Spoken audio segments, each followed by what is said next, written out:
今から100年以上前、人類にある天敵が現れた。力の差が存在し、たちまち人類は絶滅の危機を迎えた。生き残った人類はマリア、ローゼ、シーナの3つの壁を築き、そこで100年の平和を実現させた。しかし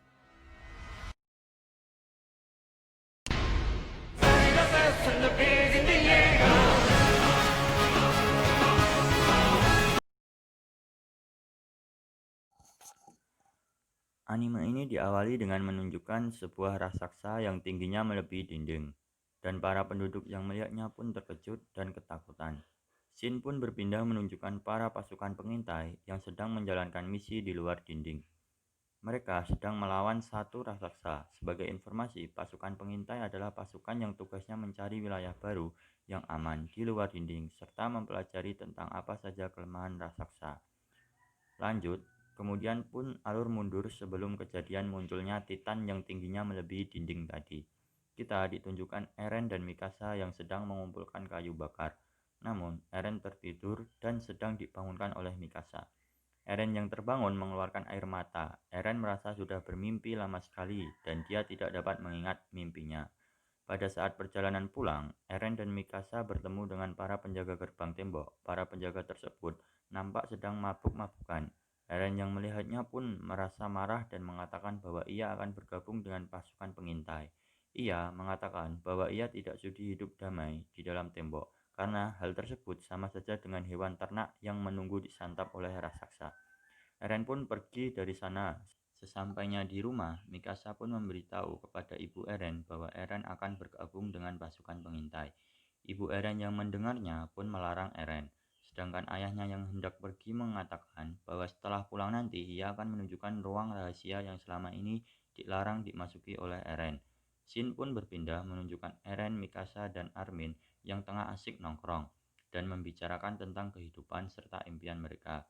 Mereka yang tengah asik nongkrong dikejutkan dengan suara ledakan, dan ternyata Titan yang tinggi sekali pun muncul.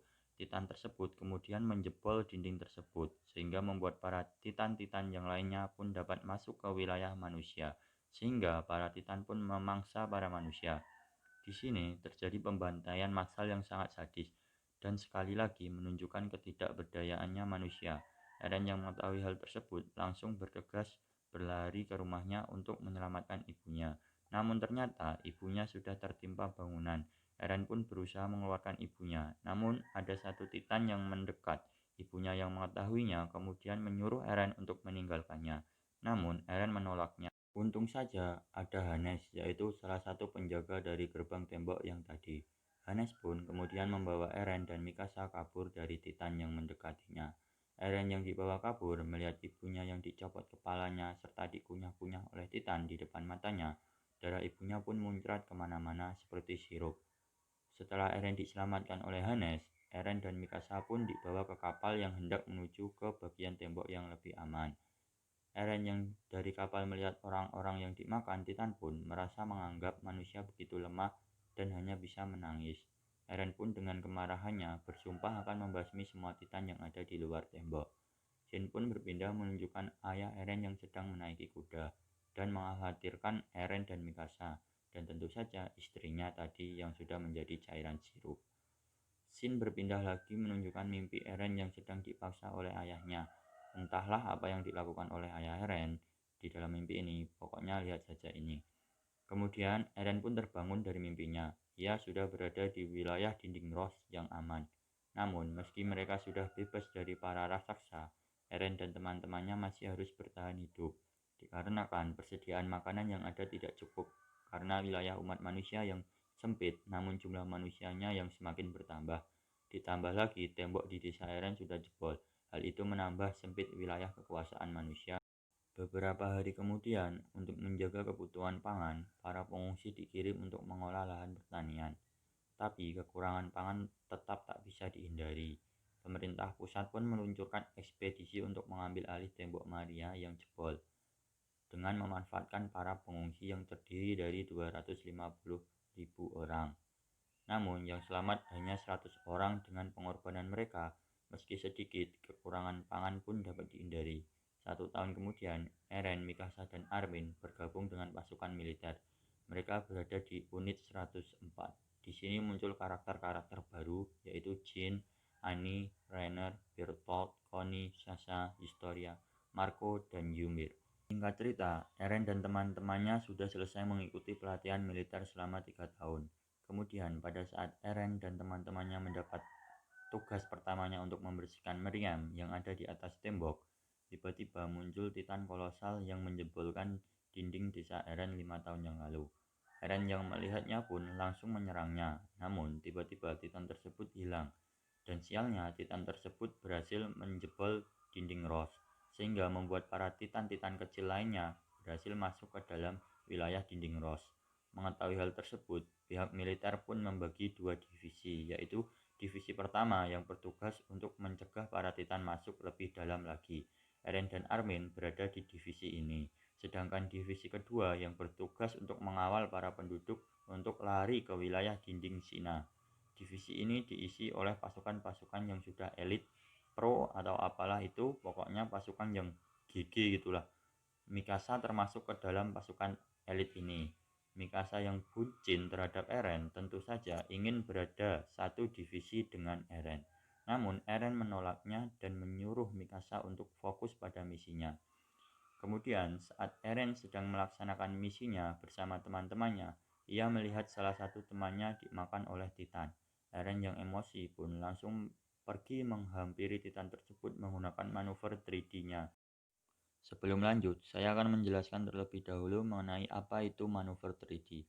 Manuver 3D yaitu alat yang dapat membuat seseorang terbang seperti Spider-Man. Alat ini digunakan untuk menyerang Titan agar dapat lebih mudah mengenai bagian tengkuknya, yaitu bagian kelemahan Titan. Oke, jika kalian sudah paham, lanjut saja. Eren yang melihat temannya dimakan Titan pun emosi dan langsung menghampiri Titan tersebut menggunakan manuver 3D. Namun, sayangnya kaki Eren justru dimakan oleh Titan tersebut dan membuat Eren pingsan. Di sisi lain, teman-teman Eren yang mengikutinya sedang dibasmi oleh para Titan. Teman-teman Eren dimakan layaknya seperti cemilan yang lezat, hingga tiba saatnya tinggal tersisa Armin yang hendak ditelan. Namun, tiba-tiba Eren yang pingsan pun terbangun dan langsung berusaha mengeluarkan Armin dari mulut Titan tersebut. Dan Eren pun berhasil. Namun sayangnya, sebagai gantinya, Eren pun yang ditelan oleh Titan tersebut. Armin yang melihatnya pun syok dan membuat Armin tidak dapat bergerak.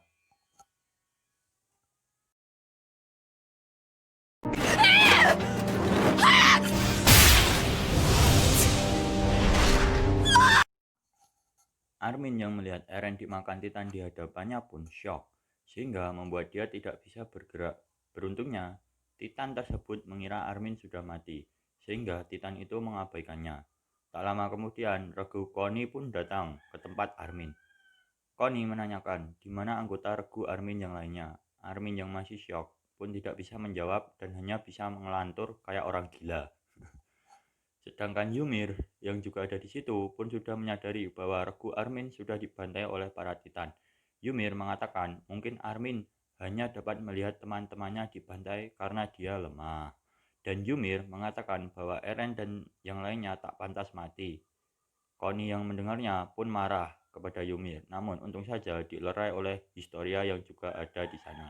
Armin yang sudah mulai tenang pun memutuskan untuk pergi dari sana dan bergabung dengan pasukan belakang.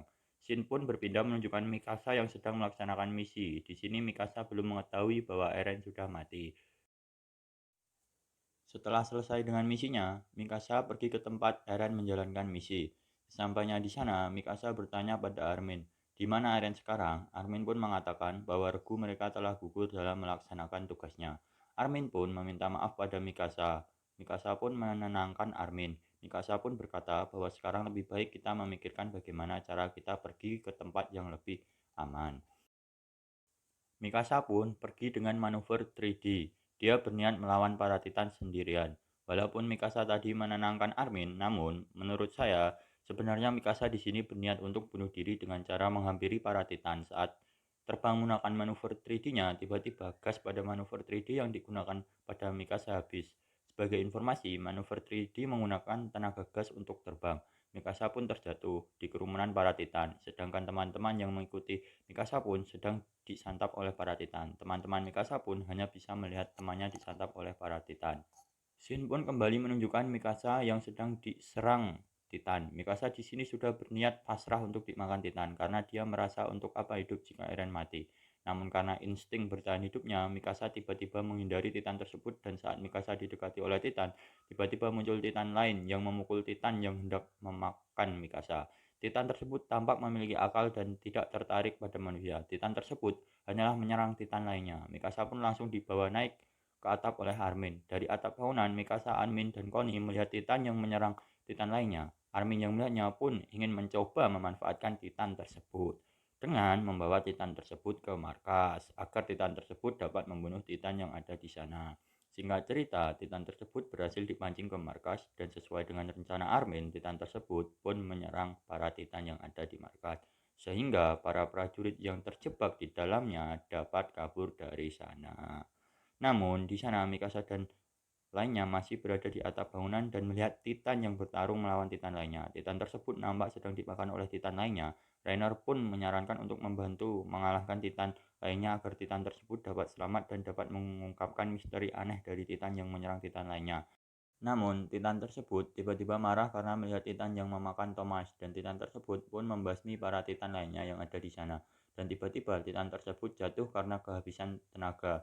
Dan yang mengejutkan adalah tiba-tiba muncul Eren yang berada di dalam tengkuk Titan tersebut. Mikasa yang melihatnya pun terkejut dan langsung menghampirinya. Ia kemudian mengecek detak jantung Eren. Dan ia pun menangis bahagia karena mengetahui Eren yang ternyata masih hidup.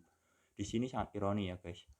Eren yang ingin membunuh atau membasmi para Titan, tapi justru ternyata Eren adalah Titan. Sungguh ironi. Balik lagi ke cerita. Di sini Armin kebingungan kenapa Eren masih hidup dan kakinya masih utuh. Dan tentu saja, selain kebingungan, Armin pun juga menangis bahagia karena Armin, Mikasa, dan Eren adalah teman sejak kecil. Pihak polisi militer yang juga melihat hal tersebut pun langsung menginterogasi Eren, Armin, dan Mikasa. Eren dan teman-temannya ditanya sebenarnya mereka makhluk apa dan Eren pun menjawab bahwa dirinya adalah manusia. Namun karena terlalu takut, komandan polisi militer tersebut menembakkan meriam ke tempat Eren dan teman-temannya. Pada momen itu, Eren pun langsung berubah menjadi Titan setengah jadi untuk menahan meriam tersebut. Dan saat itu, Eren pun mengatakan pada Mikasa dan Armin bahwa ia bisa menjadi Titan karena ayahnya dan Eren juga ingat bahwa dia diberi kunci untuk ke ruang bawah tanah yang ada di rumah Eren. Eren pun memberitahu bahwa dia mempunyai dua rencana. Yang pertama, Eren akan kabur dari sana dan rencana kedua, Eren tetap akan tinggal di sana dengan syarat Armin mampu meyakinkan polisi militer bahwa Eren bukan ancaman manusia. Armin pun menyetujui rencana yang kedua. Dengan wajah yang ketakutan, Armin pun meneriakkan dengan keras bahwa Eren ada di pihak manusia. Armin juga mengatakan bahwa ia punya rencana untuk menutup lubang dinding Ross yang jebol dengan memanfaatkan Titan Eren. Lagi-lagi, polisi militer yang ketakutan pun tidak memperdulikannya dan hendak menembak lagi. Beruntungnya muncul Komandan Pixis di sana. Komandan Pixis pun setuju dengan rencana Armin dan misi penutupan lubang Ross pun dilakukan hari itu juga. Armin pun menjelaskan rencananya.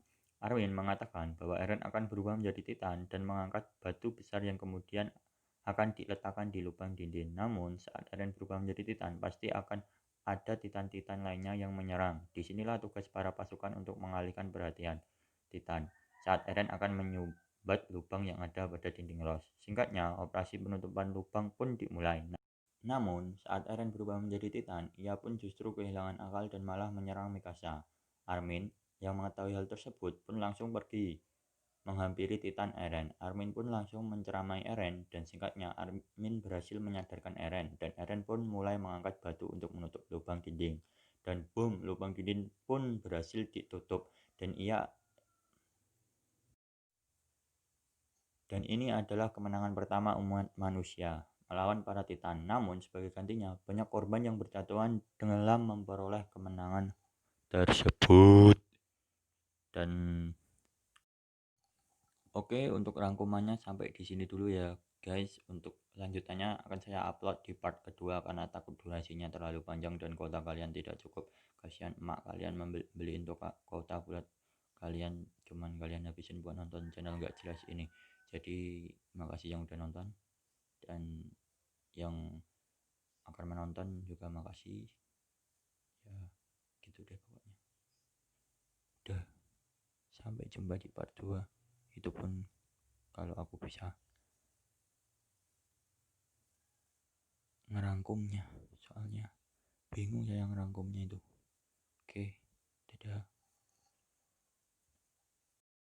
Oh ya guys, jangan lupa subscribe. Kalau nggak subscribe, gue doain titit kalian jadi titan. Amin. Canda guys, maaf ya.